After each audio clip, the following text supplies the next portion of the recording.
Hey everybody!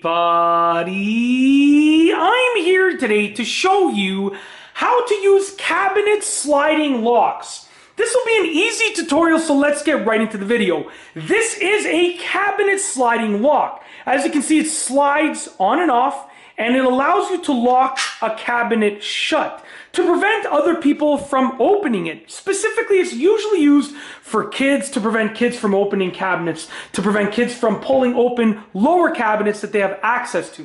So I'm going to flip my camera screen so I can see what you all see.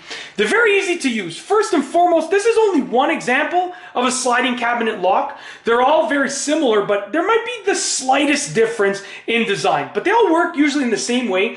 There is going to be a button or a lever that you press and hold down to allow it to unlock. So right now, when I'm not pressing that button, I cannot move the lever. I cannot move the locking part. But when I press this button down and I hold it down, I can slide it off. So to install the sliding cabinet lock, you want to take this part, which is sort of like a horseshoe shape, and you want to slide it through both of the cabinets. So the handles or the hardware of both of the cabinets like this, okay? Then I take the locking portion and I just want to slide the locking portion on like this, just like that. So now, and you can get it nice and tightly as well, just like that. So now, if I try to open these cabinets, you can see I can't open them, and that's the whole point of these sliding cabinet locks.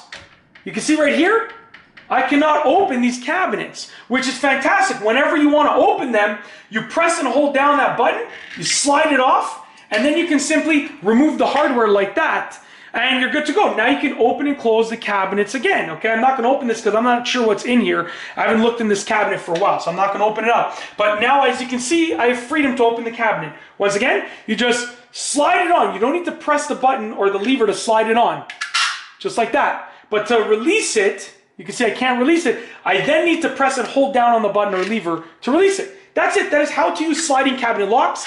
If you like this video, please be sure to give it a thumbs up. Let me know what you think down below as a comment. And of course, be sure to subscribe for more great videos just like this one. And that's all I have for you today. Thanks for watching.